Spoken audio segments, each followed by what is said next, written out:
लाडला तां इह धरती दा मान, इह शिमला प्यो दी पग दा तां मां दे सिर दी शान।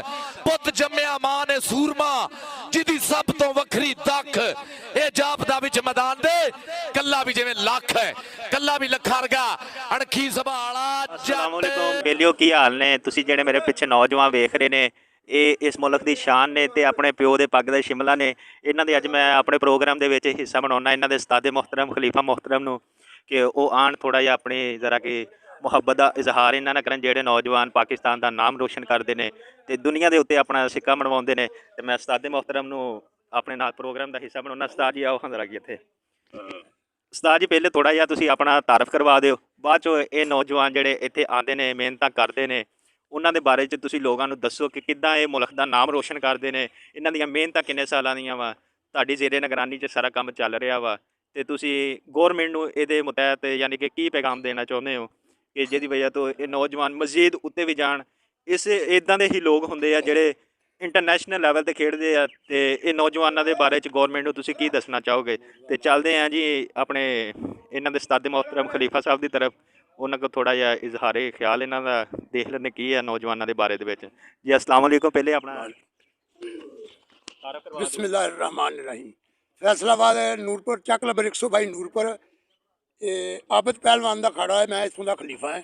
यार मैं हर अपने दोस्त भाईजान नूं कहना जो अपने बच्चों को नमाज पढ़न भेजो, उस तो बाद खाड़े भेजो। असीं 7 बजे फारग हो जाने।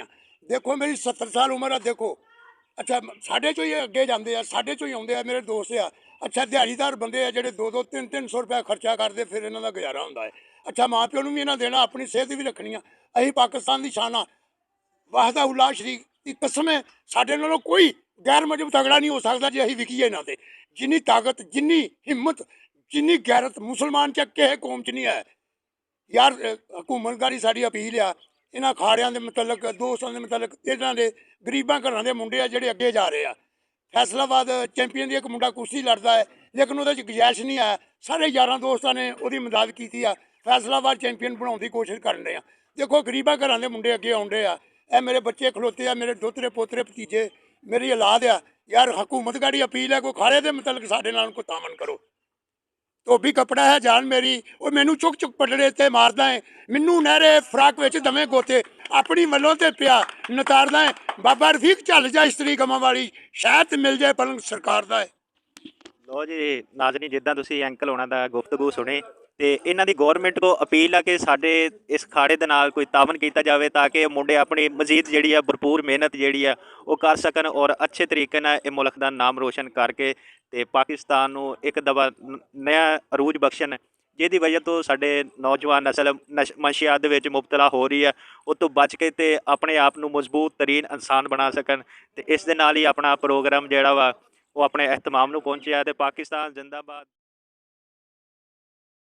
कि सानू फकर दोस्तां दे साडी होण यारी दे चर्चे, राजे खेले सौ रब दी, सच्चे यार नहीं जांदे परखे, राजे खेले सौ रब दी, सच्चे यार।